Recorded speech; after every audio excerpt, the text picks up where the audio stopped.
Hace unos meses hice varios directos con la doctora Laia Sánchez, no sé si la conoces, ¿vale? Que ella es Sí, ginecóloga y trabaja en el equipo de B-Levels con nosotros.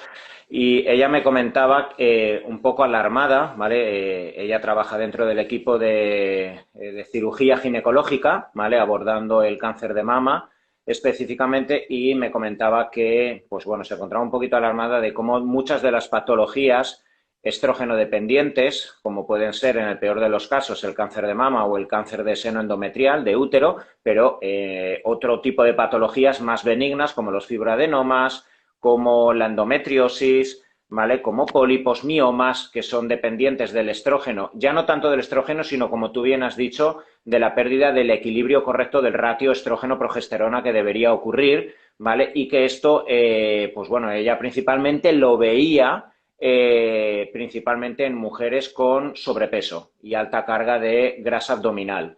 ¿Vale? Entonces, pues bueno, dentro de todo lo que tú ves, y cierto es, ¿vale? Que a nivel epidemiológico, este tipo de patologías, por un lado, como tú bien dices, cada vez las técnicas son más sensibles de diagnóstico y cada vez hay más conciencia en la mujer para hacerse revisiones ginecológicas, pero por otro lado es muy claro, hay claramente cada vez una dominancia más estrogénica. ¿Podrías explicar esto un poco, pues para todos los que nos están escuchando, qué significa que exista ese hiperestrogenismo, por qué ocurre y cuál es la consecuencia de esa falta de control de estrógeno finalmente en la salud de la mujer?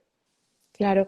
Yo, o sea, yo pienso que uno de los grandes problemas, ahora lo explico, pero es sobre todo el normalizar los síntomas, ¿no? O sea, unos síntomas de hiperestrogenismo pues sería tener mucho dolor menstrual, migrañas premenstruales, am, coágulos, eh, problemas, digamos, pues en la duración de los ciclos, en el exceso de sangrado, esa retención de líquidos premenstrual, ese cambio de humor muy bestia. Entonces, todo esto durante creo que estos años y hace tiempo pues se ha normalizado mucho, ¿no? Entonces, tenemos a mujeres con síntomas de hiperestrogenismo, como los que hemos comentado, que simplemente o se tapan con antiinflamatorios o se da la píldora anticonceptiva para suprimir el ciclo directamente y no se trata la base del problema, ¿no? Entonces, por supuesto que está la genética y podemos tener cada uno cierta predisposición, pero está claro que existe la epigenética, como bien sabes, que es la expresión de los genes pues según el estilo de vida, ¿no? Entonces, si tenemos una mujer que, uno, por ejemplo, pues el excesivo tejido adiposo, el exceso de grasa, sobre todo el visceral, esas barrigas tan abultadas, que es esa grasa alrededor pues, de los órganos, es altamente inflamatoria por un lado, una fuente de radicales libres, y por otro lado, digamos que acelera una enzima llamada aromatasa que lo que hace es aún producir más estrógenos y ese tejido adiposo además produce estrona, que es otro tipo de estrógeno que es, digamos, más problemático. Entonces, por un lado tenemos pues esa situación, ¿no? Toda esa sobreproducción de estrógenos, la misma inflamación de bajo grado, también derivado por el estrés, por infecciones, por ejemplo, digestivas o no tratadas o infecciones viráricas crónicas o el mal estilo de vida, ¿no? Que eso aumenta también la inflamación sumado a un mal detox, por ejemplo, hepático, que hace no podamos detoxificar bien los estrógenos, también es un problema porque puede ser que no tengamos una excesiva producción de estrógenos, pero que no los podamos eliminar bien a través del hígado. Uno, porque tengamos ciertas alteraciones genéticas, ¿no? ¿Y qué pasa? Que tenemos tantos tóxicos a eliminar que si además le sumamos una alteración pues, genética en el tox hepático, pues se convierte un poco en culo en botella, ¿no? El hígado no puede gestionar toda la cantidad de tóxicos y eliminar correctamente, entre ellos el estrógeno, ¿no? Y se acumula.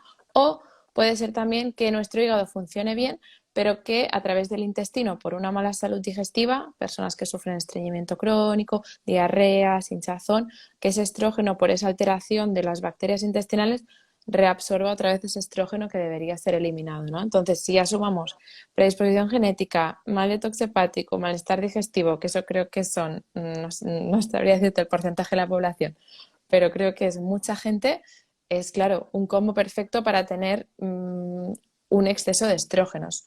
Sumado por otro lado que el problema otro también es la falta de progesterona, o sea, hay varias situaciones, ¿no? Que el estrógeno esté demasiado alto o puede ser también que la progesterona esté demasiado baja. Y una de las causas suele ser el estrés, ¿no? Porque la progesterona pues se fabrica también perdón, el cortisol se fabrica a partir de progesterona. Entonces, pues un estrés continuo también puede provocar esa falta de progesterona, esos ciclos muy cortos, sangrado premenstrual, esos síntomas premenstruales muy bestias, ¿no? Entonces, bueno, pienso que vivimos un entorno que predispone al hiperestrogenismo y que no debemos de normalizarlo y que se pueden hacer muchas cosas para prevenir. Ujú.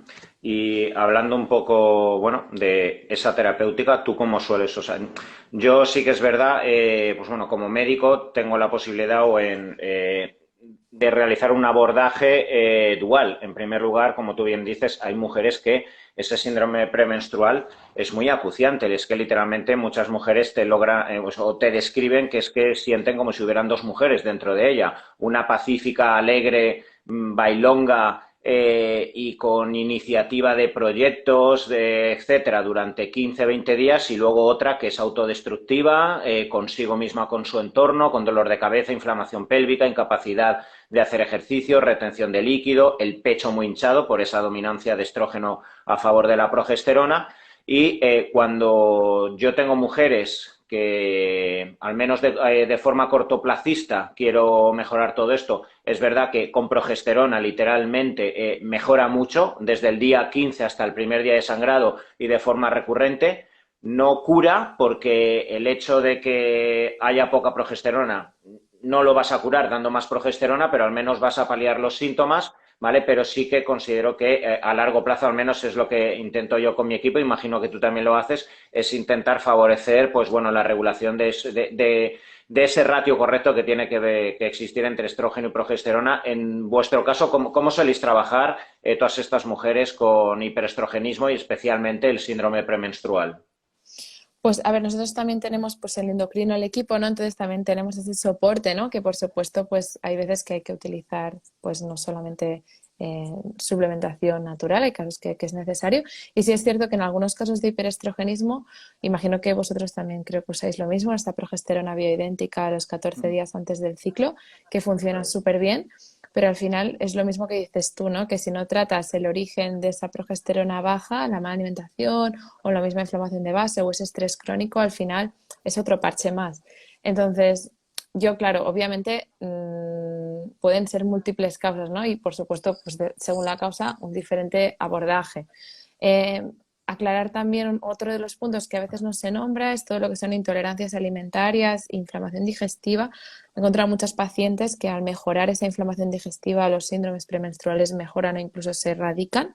Entonces, que es una pata más a tener en cuenta, que a veces como que no se relacionan sistemas, ¿no? Y lo veo mucho. Eh, entonces, cosas para síndrome premenstrual, pues bueno, primer punto, yo pienso que el ejercicio es vital. En primer punto, porque reduces todo el tejido adiposo, que a ver, no por tener, es decir, estar por debajo del 30%, no es ningún problema, ¿no? El problema es estar más arriba del 30% de grasa, porque esa grasa al final pues acaba siendo un problema, como has dicho, sobre todo visceral, ¿no? Es un punto pues inflamatorio, y luego construir una buena masa muscular al final es súper importante para un buen sistema inmunitario y para bajar los niveles de inflamación y un buen control también de la glucosa y estar sanos a nivel metabólico. Entonces el ejercicio para mí súper importante. También una buena alimentación, pues todo lo que viene siendo alta, por ejemplo, en alimentos como el lino, como el brócoli, frutas y verduras, que también ayudan a la regulación de estrógenos y evitar, obviamente, todo lo que es el tabaco y el alcohol, porque bueno, acaban con el hígado y con el intestino y son súper inflamatorios. Y por supuesto, gestión emocional. O sea, cuando estos tres pilares parecen muy tontos, pero prácticamente nadie los hace, ¿no? Entonces, antes de tomar ninguna suplementación, que el paciente esté haciendo estas tres cosas, que es algo que pocos hacen, ¿no? Y que si tienes altos niveles de estrés, estás todo el día con ansiedad, con miedo, no te gusta tu vida, pues toma decisiones, ¿no? Que al final pienso que la gente cree que no tiene control de su vida por ese miedo, por esa, ¿no? Ese confort, y muchas veces mantiene situaciones que no le hacen bien simplemente por el supuesto deber o por miedo a lo que va a pasar, ¿no? Y que, no sé, que pienso que en cualquier momento podemos tomar las riendas de nuestra vida y tomar decisiones si es que en ese momento nuestro cuerpo nos lo dice. ¿no? Que hay veces que veo personas como estancadas y digo, es que o tomas decisiones o tu cuerpo te va a parar. Entonces, pues estar atento, ¿no? A esas señales. Y lo comentado, a nivel de hábitos, estas tres cosas, y si necesitas pues terapia emocional, pues búscate un psicólogo con el que conectes, ¿no? Que hay veces que dicen, es que busqué un psicólogo y no me fue bien. Bueno, pues prueba, ¿no? Yo pasé por 4 antes de encontrar uno que conectara, ¿no? Estas tres cosas, obviamente, pues si tienes patologías, opino sobre todo lo que es pues, hormonodependientes, tipo pues has pasado un cáncer de mama o de útero o tienes endometriosis, todo lo que son disruptores endocrinos, pues prestarle más atención. Pero eso al final para mí es un poco la guinda del pastel, ¿no? O sea, si buena alimentación, una buena masa muscular y bajo porcentaje de grasa, una buena salud emocional, luego ya puedes ir añadiendo cositas, ¿no? Pues eso, todo lo que son cremas, perfumes, ropa, que al final mimetiza el estrógeno y puede también provocar ese hiperestrogenismo. Para mí sería lo más importante para empezar. ¿Y hay algún tipo de suplemento, en ¿Mm? especial algo para la detoxificación hepática, para la conjugación de estrógenos, la elevación en la promoción endógena de progesterona? ¿Hay algo que digas, mira, esto, evidentemente, como tú bien has dicho, salvaguardando el resto de patas de la mesa, que es lo que finalmente va a conformar la base profunda y sostenible, pero Ujú. eh, ¿hay algún tipo de suplemento que te digas, mira, en esto tengo fe y realmente vale la pena gastarse el dinero dentro de todas las pajas que hay dentro de un herbolario? Pero bueno, ¿qué tipo de suplementación sueles agregar en el síndrome premenstrual o hiperestrogenismo? Pues cuando es muy, muy, muy bestia, sí que utilizo progesterona bioidéntica mientras la persona hace todo el resto de cosas. Luego intento apoyar sobre todo lo que es la fase de metilación del hígado, que es la vía por la que se eliminan los estrógenos. Entonces, todo lo que son vitaminas del grupo B metiladas me van muy bien. Todo lo que es la silimarina, el boldo, el selenio, coenzima Q10 también son buenas opciones para apoyar al hígado a detoxificar. Y luego me gusta mucho, esto podéis encontrar preparados que estén todo en uno o hacer incluso fórmulas magistrales en farmacia, pero ya hay preparados de estos mix de apoyo hepático a la metilación. Y luego también me gustan las combinaciones de indol 3-carbinol y dindol metano, que lo que ayudan es a eliminar también estrógeno y combinado ya con calcio de glucarato que impide la reabsorción estrogénica, también me parece muy, muy buena opción. Y combinar esto con progesterona bioidéntica me parece una muy buena opción para esas personas que tienen mucho, mucho, mucho síndrome premenstrual. Yo de primeras la bioidéntica no la doy si no es no la damos en el equipo si no es muy exagerado, pero estos suples ya por lo general es lo que suele ir muy bien. Yo recomendaría que miráis también homocisteína para ver pues vuestra capacidad de metilación, que muchas mujeres con dominancia estrogénica tienen un polimorfismo en una enzima hepática, entonces pues mirar que la homocisteína está siempre por debajo de 10 y en ese caso pues darle más importancia a la metilación, ¿no? Como has dicho, con enzima Q10, con vitaminas del grupo B, etcétera, metiladas sobre todo. Y eso es lo que me suele ir bastante bien. No sé tú, Antonio, ¿qué utilizas? ¿Si utilizas algo más? Yo la combinación, como tú bien has dicho, de indol metano, el indol 3-carbinol, sulforano, Súper y bien. luego me meten también extracto de semillas de lino, todo eso me lo conforman en una fórmula magistral.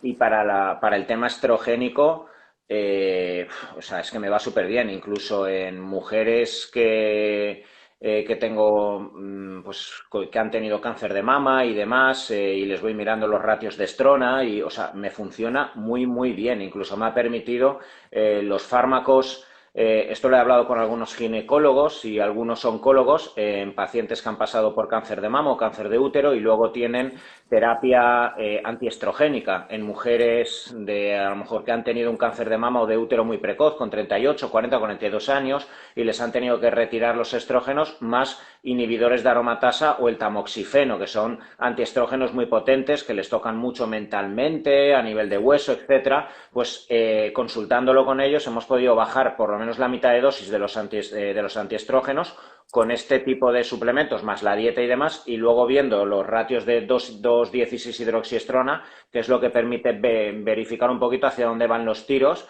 de los estrógenos y el peligro un poco de malignidad, pues hemos podido bajar dosis. Y bueno, pero van los tiros por donde tú has dicho.